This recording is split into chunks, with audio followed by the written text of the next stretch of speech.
Good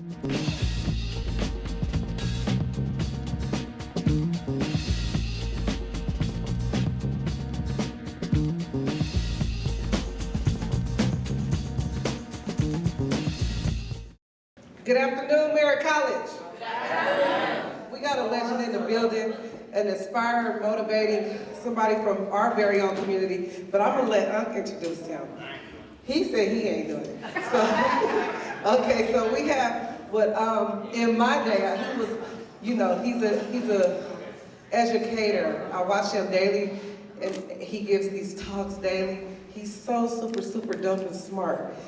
His name is Mr. F.A.B. I'm sorry, his name is Stanley Cox. We call him Mr. F.A.B. And we love him. We thank him so much for coming to the very own Merritt College home of the Black Panthers, Mr. F.A.B. Appreciate the introduction. This is, to me, this is another chapter in my journey. It's a beautiful thing, man, of being able to say, here it is, 2020, I'm still being able to do something with my dreams. The beauty of dreaming is some people never get a chance to realize that their dreams can actually come true. There's never been a belief system that has allowed them to see dreams come true. Here it is, all of these years later of me doing music, of me following my dreams, I'm still living in my dreams. Last night, me and my daughter was having a conversation. It was crazy because it was on live.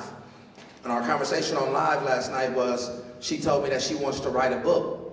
What we decided? And she began writing her book, and she started reading it to me last night. And I was just like, I stopped her in the middle of it. Now my daughter's 11 years old, so I'm talking to her, and I stop her in the middle of her reading, and I go find a book that I wrote when I was her age. And I grabbed it, and I'm like, look at the date on this. We were the same age. And the belief system that my mother implemented in me, I'm going to do that 10 times harder for her. Because what I was writing from a survival point of view.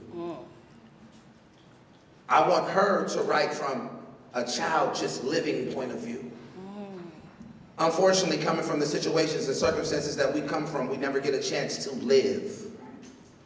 Many of us never get a chance to live because we're so focused on surviving. I grew up in a situation, parents drug addicts, mother a recovering drug addict. My father died when I was 12 years old from AIDS. Single mother, working 3-4 jobs just to be all right. Not to maintain, to survive, just to be all right. Now when I say that is because when you're young, you don't realize the hardships that your parents or your grandparents or your guardians or whatever it is are going through just to make it seem all right. In my mind, I didn't have a worry in the world. I always had the latest shoes. I had cool clothes. I was a cool kid. But as I got older and I began to start realizing my mama really was breaking her back for me to pull off these things. She was the greatest musician. Forget David Blaine. She was the greatest musician that I had ever met. Because when I got around 16, 17, and them conversations changed, them conversations went into, you're gonna have to kick in on some of these bills or something. I'm like, man, you got 3 jobs. What I need to kick in on some bills for? What you talking about? And I start realizing, here it is, a woman working 40, 50 hours a week and bringing home $1,200 a month. Every 2 weeks, $2,400. So I start doing the math on that. I'm like, damn, man, you got 3 jobs and you only bringing home $2,000 a month. So you start realizing, like Tupac said, my mama nearly gave her life just to give me life. We were living out of survival. As a child, I was wondering how I was about to survive. We started hustling, we started grinding, we started doing things out of mischievous activities for acts of survival. So when a person tells me, is a person good or bad, is a child good or bad, you can't judge good or bad. Because some things that they did bad was for the greater good of their survival. So when people talk about the decisions that a person makes based off what are the options that a person had, those have to be taken into consideration. And many people that don't come from the places that we come from could never fathom those options. Imagine your options are eat or starve. Your options are live or die. These are harsh conditions and options that many of us have to endure in the climates that we come from.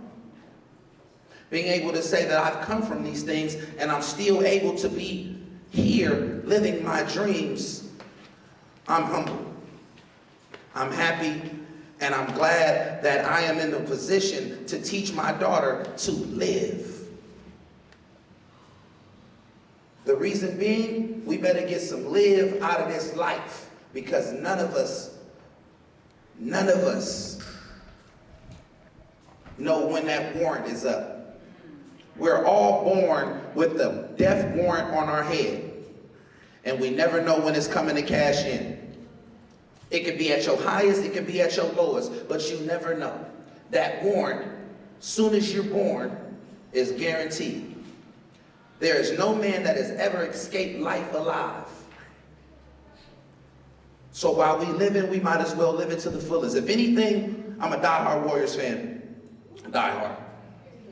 But when I woke up last week and got the news that Kobe Bryant had died in a helicopter crash, I was like, what? Like I'm thinking, let me explain, and this is what I'm thinking. The night before, LeBron James just beat his scorer, just passed him as scorer, as a top 4 scorer in the NBA history, right? So I'm like, I know Kobe don't want that much attention where he gonna fake his death. I know the media not finna do this. I know he not finna, because I'm a Warriors fan, so I'm thinking bias. I'm like, Kobe. So then when I wake up, I'm looking on ESPN, I'm like, ESPN ain't said it, it ain't true. Then I'm getting all kind of texts. I'm like, yo, who was on the helicopter with him? That was my whole thought. And when it said his daughter, I just sat back and I sat down, and the reality of it was,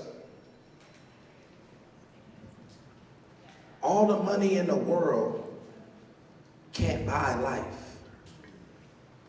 All the money in the world can't describe a feeling that he had going down knowing that there was nothing he can do to help his daughter. Because at any given moment, I know that he would have gave every bit of dollar for him to, whatever happened, and his daughter survived. This is where sports, this is where biasness, this is where if you like Kobe, all of this go out the window. Because now we're dealing with life. Now we're dealing with something that all of us can relate to. My grandmother used to always tell me, whether you're a king, a queen, a pawn, a knight, a rook, or any other piece on that chessboard, at the end of the game, all the pieces return in the same box. Whatever your status is while you're alive, when it's all said and done, we all return to the same dirt. So the main thing is saying, man, I don't care about whose status is this, who's that. What motivates me are those who live life to the fullest. I'm not shaming anyone. I'm not blaming anyone. I don't judge anyone. I've grown through my perception to understand that whatever brings you happiness, I'm going to clap for that. Whether you're straight, LGBT community, black, white, whatever it is, whatever brings you happiness, learn to be happy for others. Because when you're not happy for others, that says a lot about your happiness. That says a lot about your mind state. I had a question the other day with a friend of mine, and my brother is like this super black conscious, pro-black, just everything black, black. I'm so black. And I told him, I said, bro, You so black, you done blacked out. He like, what you mean, cuz? Like, what you mean? I'm like, bro, listen. If you have reached a certain level of enlightenment, how dare you still throw shade on someone? How can you condemn someone for the things that you used to wish to be commended for? How can you talk bad about someone for not knowing something that you just learned?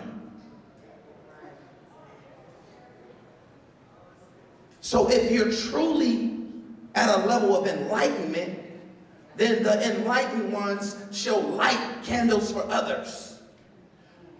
Your candle won't go out if you light mine. My candle won't go out if I light yours. We'll have a bigger blaze. The more wood we add to the fire, the longer the fire burns. It kills me to realize that there are many of us who have gotten to a level, who have reached a level of enlightenment, or who have reached a level of success, and we have the audacity to frown upon those that aren't eye to eye with us. Money means nothing in the grand scheme of living, because the rich man shall pass as the poor man shall too. And we all shall return. And wherever your beliefs of your returning moment, wherever you may go, that's upon you and your happiness or whatever piece it is that you believe in. But one thing I do know, we all will pass. What will you leave behind? What is the legacy that you will leave behind is what keeps us young forever. That's what keeps us relevant forever. The good deeds of a person as his time, and the time that he has lived, and the time that she has lived, this is what lasts forever. When we're born, we have, I won't even write on that, many of them I can't even see that, so I know some of y'all can't see that. I'm gonna do it like this. When we're born, we have the year that we're born. And then we have this thing, the dash. What is that dash? Is that like a hyphen? What is that? A hyphen? Something like that. So we have the hyphen. I call it the dash. And then we have the question mark for those that are still alive, or, you know, when you pass, you have whatever year you die. What will you do in your dash? Your dash is the only thing that is important. I saw a friend of mine, and he did a speech, and he said, he gave that metaphor. He said, what will you do in your dash? And I'm sitting up, I had a couple sips of champagne. I'm like, what is he talking about? What, dash? Then my dude like, you dash, the hyphen between. I said, oh, okay, my bad. I was a little slow, my bad. But it was so awakening to me, because in reality, that's all that matters. What are you doing in between your dash? What is your dash worth? How valuable will you make your dash? The life that you live, what are you doing? What are you doing to help others? What are you doing to build? What legacy are you leaving? We just got back from Egypt 2 weeks ago. Egypt was like such a spiritual rejuvenation for me, because my whole life I've always wanted to make that trip. I've always been interested in the pyramids, and it's just this whole mythical thing about the pyramids and the magic and the creation and who did it, and all I do is sit up and I watch Ancient Aliens all day in the History Channel. Like, I'm like the coolest nerd in the world. Like, you feel me? Like, no, I swear I'll sit up and watch Ancient Aliens all day, History Channel, National Geographics. I sit up and I read all of that, and people be like, I would never expect you to be doing it. I'm like, but don't judge me, bro. Don't judge me, bro. I rap because I'm good with words, but I'm really a scientist in my mind. But it's like, so as we approach Egypt, we go to the pyramids. And we're walking in pyramids, and we're looking at them, we're touching, we're getting the vibe. We take a trip to a city called Luxor. Now, Luxor is about the distance between here and LA. So we hop on a plane, And we went down to Luxor, where there are more pyramids, there are more tombs, more history. The history of, really the history of hidden Egypt, the Egypt that wasn't really colonized by European explorers and European thieves, is what I like to call them, those that have come to Egypt and Africa and taken things and taking it back to their, you want to see the greatest secrets of Africa, go to a museum in London.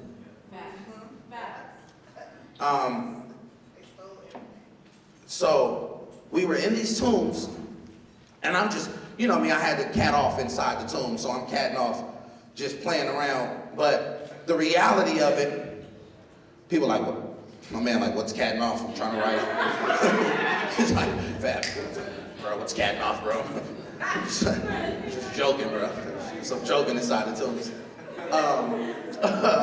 My man sitting up here like, catting off.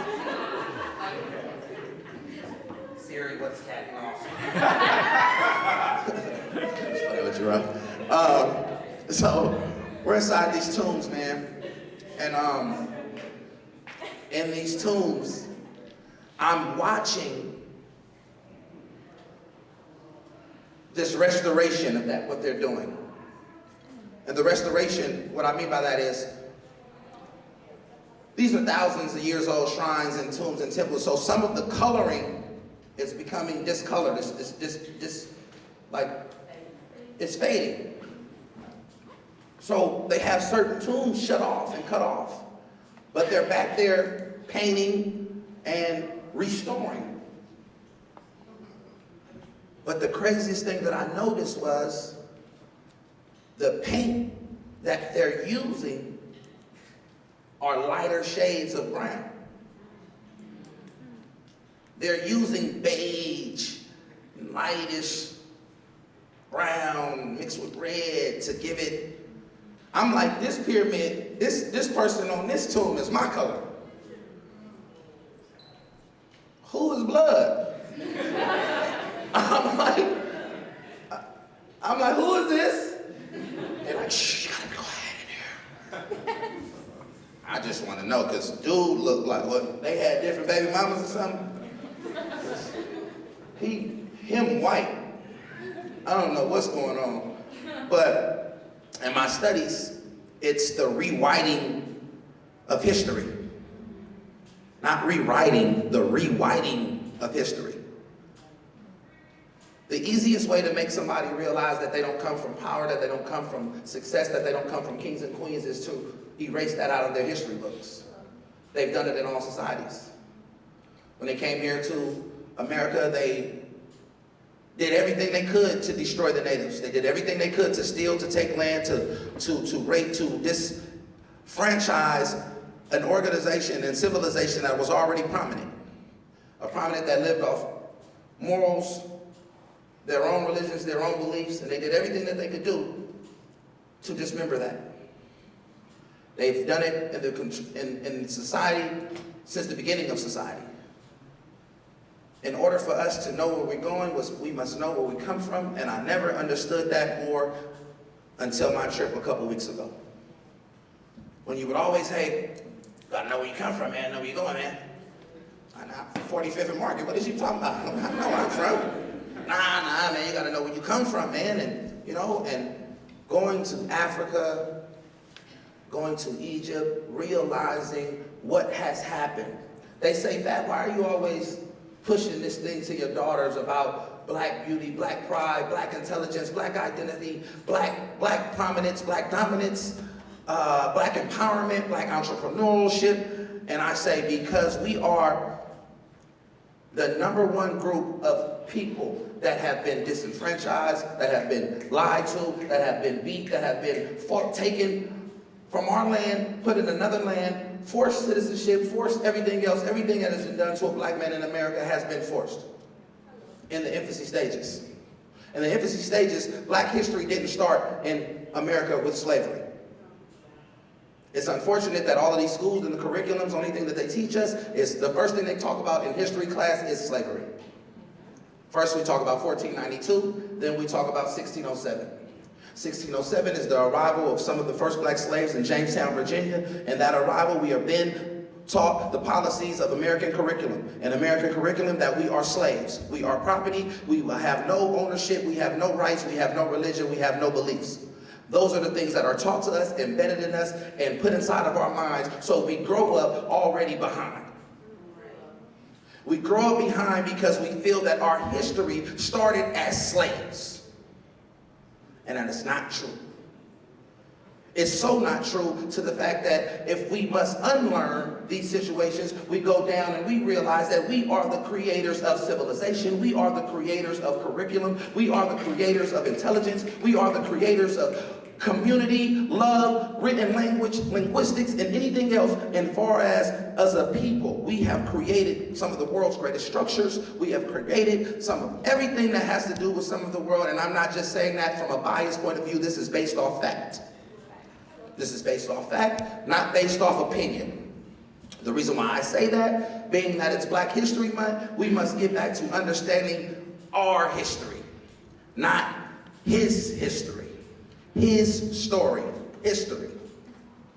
One thing I learned that I'd already knew, but in Egypt, was when the Greeks came in, and the first thing they did was they studied. They came in like they wanted to just learn. They like, man, I just want to learn from y'all, I want to learn from the philosophers, man, everything. Once they got all the information, next thing they did, burn the libraries. We're going to burn the libraries, we're going to take this back to Greece, and we're going to be like, man, this is what we started. And that's what's happening. Right now, we are in the age of the Aquarius age. That means that we have access to all information. Anything that you want to find out right now is a click away. There is no excuse for us to be uninformed about anything. I tell my daughter all the time, the dumbest question is the question that is not asked. Reason being, if you feel like you want to know something, find out. Ask that question. There's no such thing as a stupid question. We must continue to help each other and build with each other, and it's not about a white or black thing or any of that, no, but it's about a self-conscious thing. Let me get me right first. Before we do anything for anybody else, before we ask anybody else for any help, let's get us right first. We do a lot of things in the community, a lot of philanthropy work, a lot of giving back, a lot of stuff like that, and I've done most of these things for 15 years, 16 years. We've done these things with no nonprofit. It's just been all out the pocket, all grassroots. And as of late, I've been talking to some of my friends in some higher places, and I've just been like, what can I do to make these events a little bit bigger? And they would say, Stanley, I think you need to get a nonprofit. And I was like, nah, man, because I just don't want people to feel like I'm just doing it for tax write-off purposes, and this is really what I want to do in my heart. He said, it's not that. We know what you're doing is pure, because you wouldn't have been doing it this long. But what you have to realize is, it's some people that have a lot of money that want to help out. And whether they're doing it for pure purposes or not, they just want to get them tax write-offs. Don't let your ego limit the amount of help that you can utilize. So I said, okay. So when we're going in, gearing in, trying to get these nonprofits to make these things bigger so we can help us. But before we help us, we got to help us. So we got to be big. And before I go out and say, man, I want somebody else to do something for me, I'm going to do it. I'm going to reach out to my people so we can do it. The village must be rebuilt by the villagers. For that way we can recognize the village in which we inhabit. My homie just got out of jail after doing 15 years. Came down to my shop. He was like, he just looking, right? I'm like, boy, what's wrong with you? He's like, bro, this looks so different, bro, on my mama, bro. He like, bro, none of this was here, bro. That's crazy, bro. He just walking around just looking like that. I'm like, boy, what is you doing? Like, bro, I'm just saying, bro. Bro, this was Sears, bro. He, bro, what happened to Sears, bro? This ain't Sears, bro. dang, boy. It's like, damn, boy. Bro, I got my first grill right here at JC's, bro. They took JC's. I was trying to get grilled when I got out. I'm just like, what, you dumb ancient. But I'm looking at him, right? But the reality of it is, for 15 years, they hid him. He has been blocked away from society, and we laugh at it, but at the end of the day, it's not funny. My brother has been incarcerated for 14 years. He told me something the other night on the phone that really broke my heart, but opened my eyes. He said, bro, do you know it's been 12 years since I've seen a moving car? I said, huh? He said, bro, I ain't seen a moving car in 12 years. Things that we take for granted. Things that we're not even tripping off of like that. You're like, wait, a moving car? Being able to go open the refrigerator and get whatever you want, something simple. Even if it ain't nothing in there, just being able to open the refrigerator. Simple stuff like that. I hear all the time on my Instagram, like, I do this code switching. But I call it embrace of duality. And the embrace of duality is I'm embracing who I am and what I am. I've had a chance to be blessed with certain mentors that are some of the most intelligent people in the world. And they've allowed me to participate in study groups that many people don't get a chance to study in. I've studied with scholars, I've studied with men of honor, men of power, spiritual men, and men that have walked the world that have learned some of the greatest things and some of the greatest secrets, and I had a chance to study with them. I grew up in the dice games with some of the young dudes who may not ever go to school. So I know that slang. I know dice game slang, and I know the other game. So in that embrace of duality, the biggest misconstrued feedback that I get is, bro, you trying to sound white. Anybody ever heard that? Are you talking white? Why are you talking white?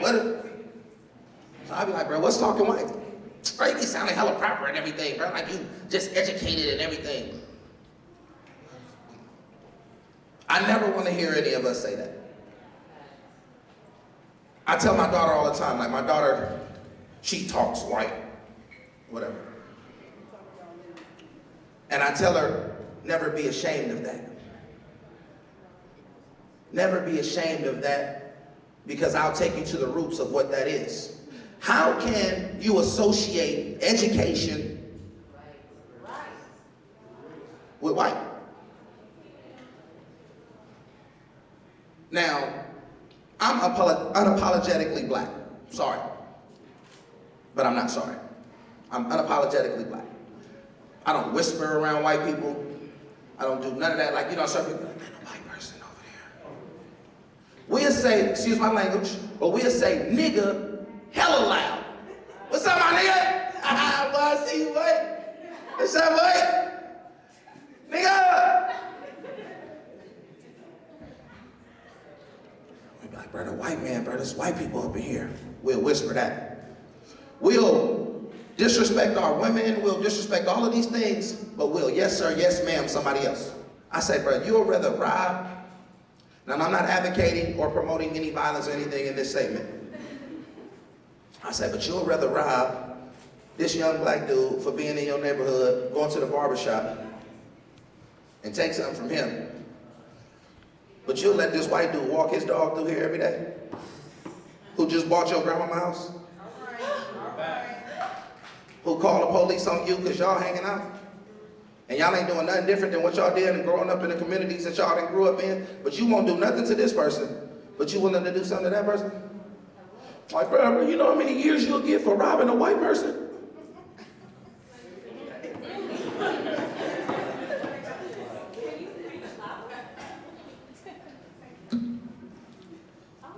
If we continue to hate ourselves, we don't have to worry about the hate that's hated upon us from anybody else.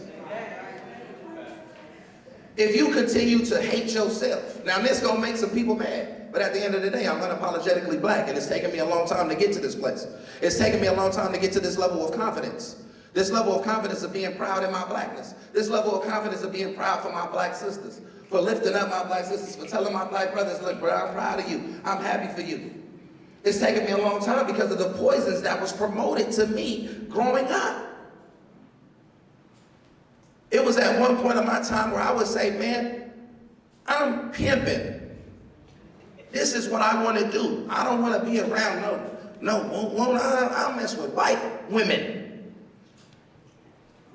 And we was messed up mentally. I can admit that. I can admit that I was messed up mentally because all of the poisons that I thought was cool was all promotions that have been mechanisms to make us destroy ourselves even more. Socially engineered projects that has allowed us to destroy our communities. They told us dope was the greatest thing going. We began to sell dope. We began to sell dope to the level of, they gave us bundles. A bundle is a bundle of dope. That's a package of dope that you sell and you distribute to make money. So they gave us bundles. They created dope. Now when the dope man got this dope, he sold our mothers drugs. Our mothers sold drugs. So then he gave our mothers drugs, and then he gave us drugs to sell.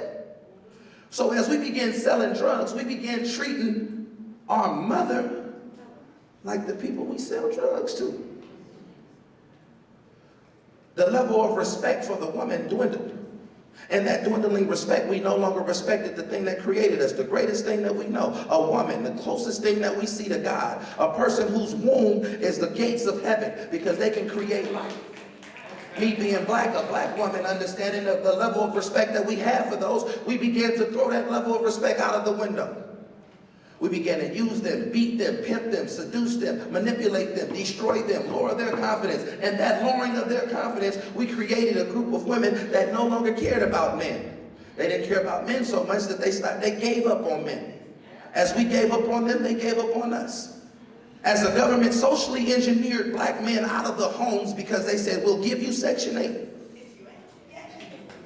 But can't no man stay in there. Yeah. Nope. Yeah. Especially if he a felon. So we're going to give you these drugs. We're going to get you a case. Once you get this drug case, we're going to create this Section 8 for you to live in, and we're going to remove that man because we done arrested him for a drug case, so now that man can't be in that house. So now this woman has to raise these kids by herself. After doing something for so long, she's going to say, I don't need no man. And her feeling like she doesn't need a man, that makes her empowered in a certain level, but it also weakens her because it weakens us as the family unit. We are a strong structured family unit, and everybody's involved in each other's ecosystem where we need each other. But when we start feeling like we don't need each other, that's why we don't receive each other anymore. If you take the common unity out of community, write this down. Common unity, that's community. If you take the common unity out of community, then there's nothing in common. So if nobody has anything in common in our communities, then what do we have? We have a village of disenfranchised people who are competing with each other, who are stealing from each other, who are robbing each other, and who are killing each other, and have no respect for each other with humanitarian rights.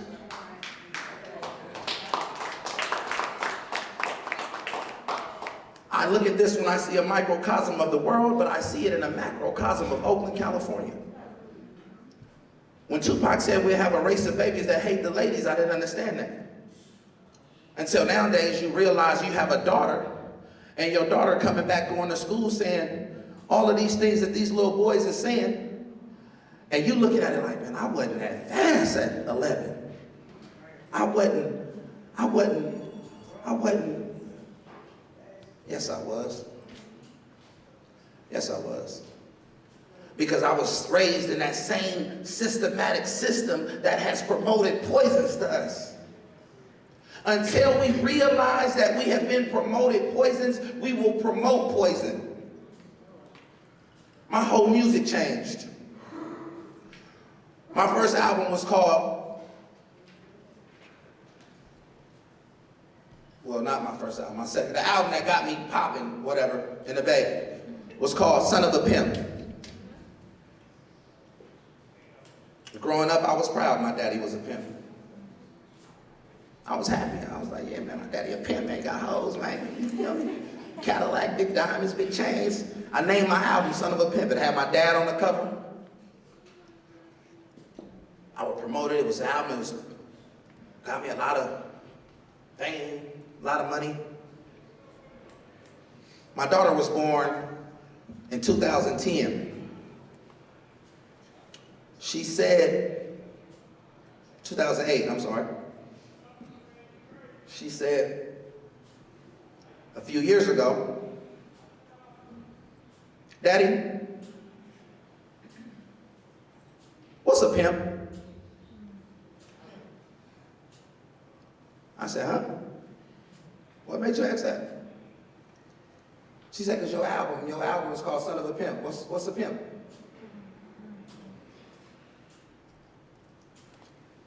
And that slapped me in my face so hard. Because here it is, me having to explain to a 7-year-old what a pimp was. And why was I proud to say my father was a pimp? Now, like I said, we living in the age of information, so I can't lie to my daughter. Because all she gonna say is, oh, you don't want to tell me? Siri. Siri, what's a pimp? So I had to admit, I had to tell her what it was. When I began to explain to her what it was, it made me realize about the poison that had been promoted. Because I couldn't think of anything good about a pimp. I couldn't think of anything good about it. I couldn't think of anything. I couldn't say, well, a pimp is a provider. A pimp is somebody that's going to help manage your money. Because everything I start telling her, trying to talk about the good, I start remembering, that's just what I use to manipulate. My explanation of why a pimp was good was the same explanations that I gave to hoes to let them know I was manipulating them. After reading all these Iceberg Slim books and all these Donald Goin books, this is something that was promoted to us. We felt like this was cool. We talk good about the drug dealer, but we talk bad about the drug user. When in actuality, they both addicted to dope. One addicted to selling, one addicted to inhaling. It ain't no different though. It's the same dope. It's the same dope that has destroyed our community, that has destroyed our people, that has destroyed, the biggest thing that it has destroyed, our perspective. With the destroyed perspective, one could never see a clear picture. I don't talk bad about it because this is the problem that I grew up in. This is the poison that I grew up in. I drank poison so long that it was no longer poisonous. We have been raised in the poison so long to us that it's no longer poisonous. So we think that it's regular. As you begin to travel the world or you begin to travel abroad, you begin to see different things, you start realizing that the normalities that you're used to is not regular. This ain't what's supposed to be going on. When you go to a country where you be like, it ain't no murders out here. Me and Uncle was in Cuba 6 months ago, and we outside, we seeing kids playing outside, we seeing all kind of stuff, doors open, cars open, and I'm just like, boy, it's 12 o'clock, what's wrong with these kids? It's like, bro, ain't no crime out here. It's a 2% crime rate.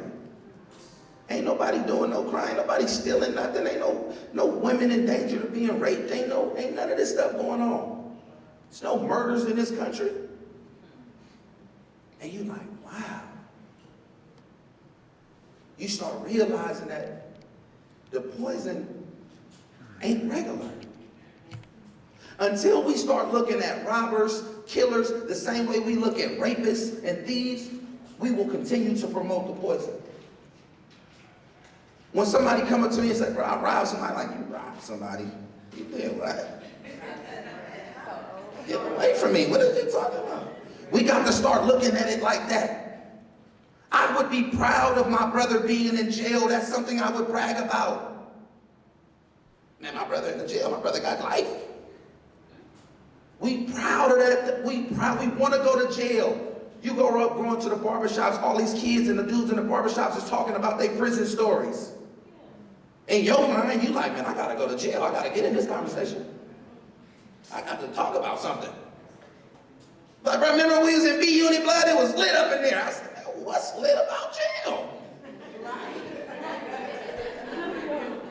What's lit? Ain't nothing lit about jail. You lit what? Ain't no women in jail, ain't no, what's lit? Nah, I'm not lit, bro, but you feel me? You know, we was making the best of a bad situation. Okay, whatever. I don't want to hear it. I don't want to hear about that, man. So we got to start focusing on things like that, man. Education, that's the most gangsterest thing ever invented.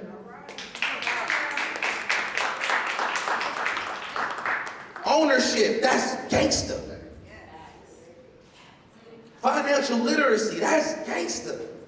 Banking, investment groups, travel groups, that's gangster. So when we reinvent the role models, that means we change our perspectives. When we change our perspectives, we can see ourselves in a different light. I can look at you like a king. I can look at you like a queen. I can look at you as my brother. I can look at you as my brother. I don't have to put no other things around the world. When you get a chance to say, man, I could look at us like we could win together. We could build together. I'm happy at your success. I'm not jealous because you're successful. I'm not jealous because you're happy.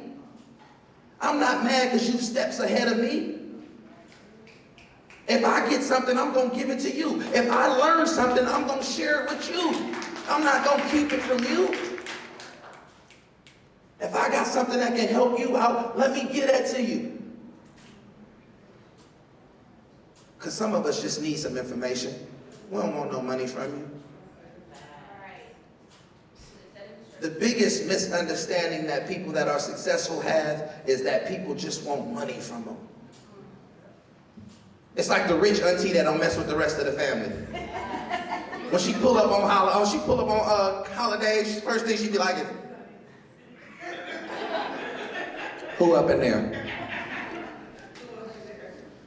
Donna in there? I'm gonna wait till she leaves. She always begging. Tell them little kids I don't got nothing for them this Christmas. I've been giving them stuff all year. It's like, that's the biggest misunderstanding that we have as a person of success, and we all go through it. But you feel like people just want money from you. And it's not the money that they want from you. Sometimes people just want information. They want access. They want to be able to see success, touch it, feel it, be around it, experience it. The greatest way to combat gentrification is re-gentrification. Re-gentrification is coming back into the communities and opening up businesses. Coming back into the communities and building with those that have no idea of what building means. Giving blocks to those that can help them build and help them climb. Giving information, sharing that information. Re-gentrification is about us realizing that there is a lack of knowledge in our communities, that those of us that do have, they hide it from the rest. We'd rather go sit up and go live around these snobby people who don't like us and go down with these parties of these champagne sipping and caviar dreams eating folks, and we want to be around them, and that makes us feel like we're successful. But success can only be successful when you look around the people that you've come around and you've helped. I'm in the ladder business. In the ladder business, we throw ladders down. We build ladders. We throw ladders down to help people climb up. If you have some information, that's a ladder. That ladder can help somebody climb. I know many of you probably seen this meme where it's like a dude reaching down and he got like a ladder. I don't know if y'all ever seen this, but he got a ladder right next to him, but he reaching down acting like he's trying to help somebody, when in actuality he's not really trying to help. It just looked like it. It looked like he's just trying to do a good deed, because if he was trying to help, he would just put the ladder down. That's what a lot of people be doing. A lot of people be doing like they fake helping you. Or they only help you at bare minimum so they can say, man, I gave $20, man. What are you doing, man? What I'm going to do with $20, dog? Give me a book for $20 that could give me some $1 million game. Instead of giving me that $20, go buy this book for me. Now, if I don't read it, that's my fault. But give me some information, man. I don't want nothing from you. I tell all my rich friends all the time, bruh, I don't need no money from you, bruh. I grew up in the projects, bruh. I will sleep on the floor, outside, in the car, and just give me directions and information. I don't need no money from you.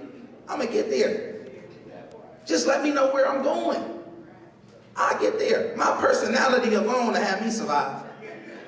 Personally, hey, baby, Cousin Pete, what's happening with you? I'm gonna pull it up. Little Lucky, hey, baby. I'm popping up to the family reunion and I don't know no family members. I bet I get called cousin before I leave. And that's cousin. California, that's little cousin. Just tell me where I gotta go, give me some information. I don't want to take too much of y'all time, man, but I'm very appreciative to be in a position where people can sit up and listen, and people can sit up and share their thoughts and share their ideas and be able to be in tune with what's going on and tap into that. I like to call it, if I would give this lecture a name, it would be called Embracive Duality. And what I mean by that is, embrace who you are. Embrace your ratchet. Embrace your righteous. Be who you are. Even with the code switching abilities, don't be afraid to be who you are. Don't be afraid to be like, man, I'm gonna do some hood rat stuff with my friends. But I'm me. I'm chilling. I'm me. I'm not finna disown. You know how everybody in here got a family member that's either a drug addict or they got different sexual preference, whatever it is. Whoa. And when I was young, I had a cousin, my cousin Dooney, right? Dooney swore he's a woman, right? I swear to God. Could never tell him he wasn't a woman, right? I'm talking about flaming. Dooney do hair, dress, do everything better than a woman. When I was young, I'd be like, bro, get away from me, cuz. You feel me? You need to watch out, bro. Get away from me, bro. He like, boy, I am your cousin. You better stop acting like that. I am your cousin. Come on, bro. He always, you feel me? My friends come around. He want to be acting like, you feel me? We play with Barbies and everything. We all wanted boxing gloves for Christmas. He wanted Barbies. It was crazy, right? As I got older, I love my cousin. I love my cousin so much to the fact that where I would be mad if somebody said anything about my cousin. I don't care what I said about it. That's my cousin.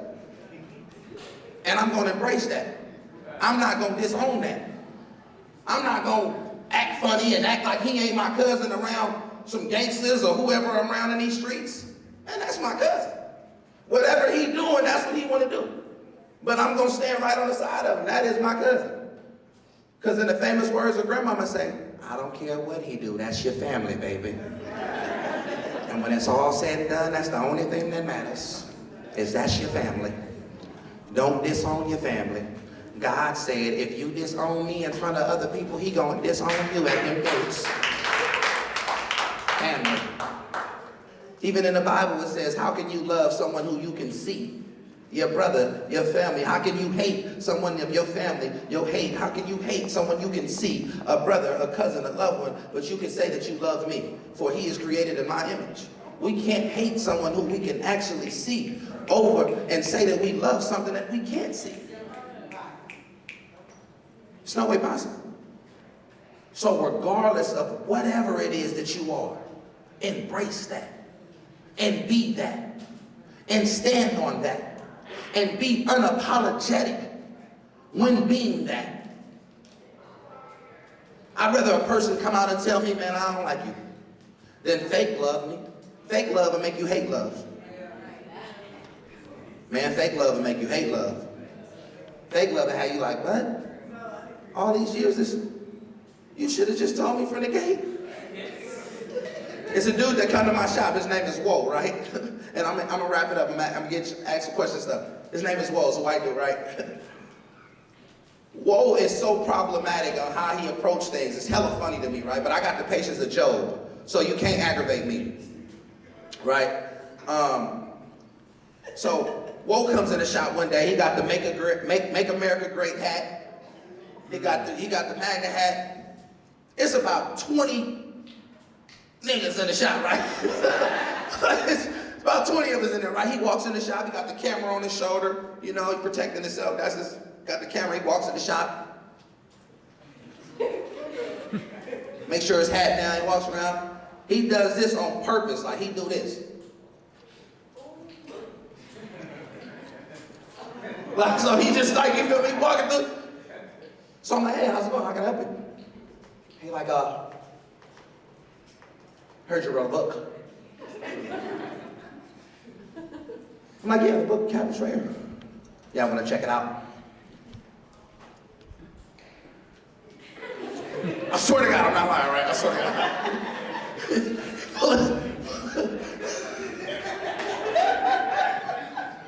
I swear to God, he pulled the hat down, right, just to make sure I'm seeing. Here, right, cabinet, here. Going to the book. Yeah, I saw you on the news the other day. Really like what you're doing.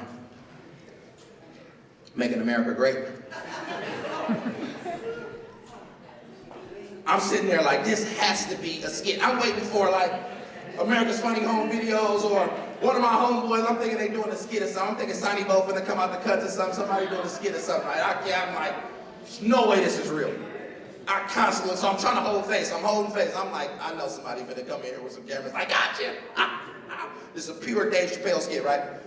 So I'm looking at it like, yeah, I wrote a book.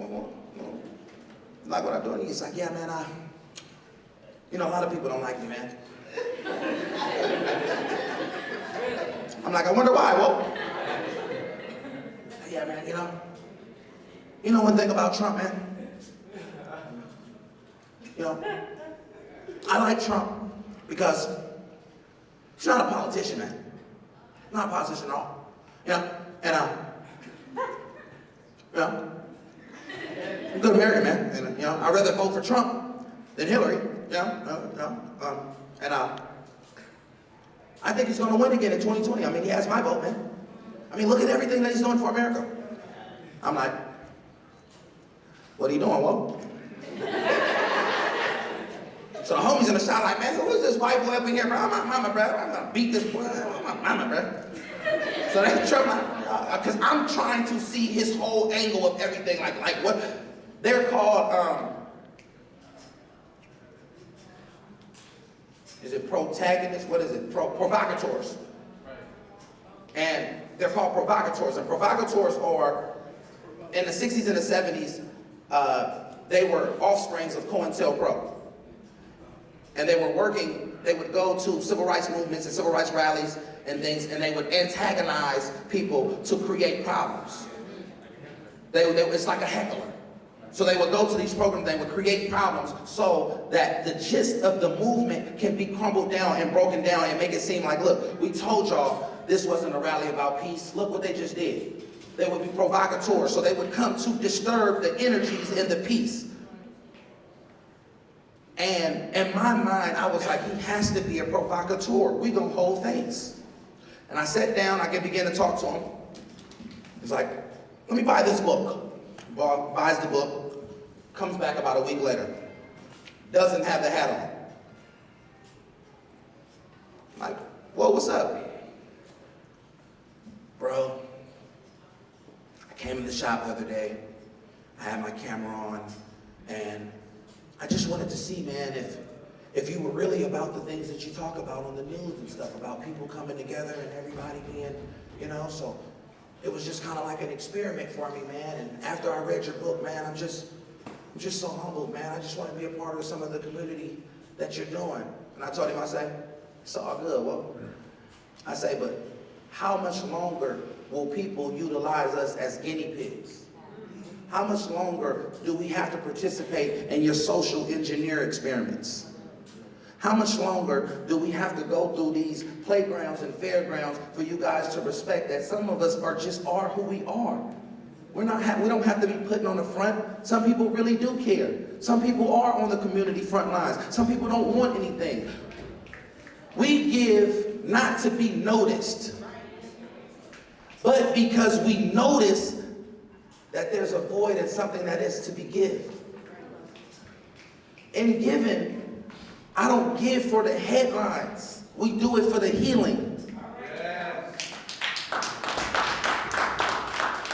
When you do something, to all my future doers, don't do it for the headlines. Don't do it because Channel 2 gonna write a story about you, or KQED gonna interview you. Don't do it because Channel 5 wants you to come out and be a part. Do it because you felt that this was right in your heart to do. When we started filming our givebacks and our charity events, I didn't film it because I wanted people seeing me doing good. I wanted people seeing good being done,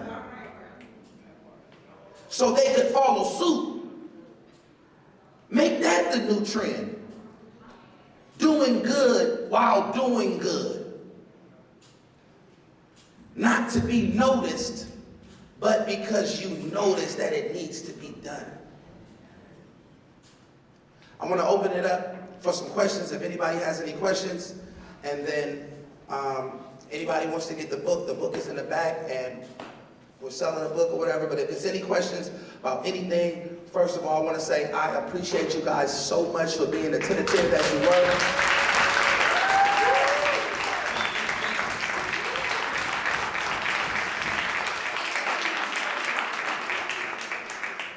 If I offended anyone, I'm sorry, I'm not sorry.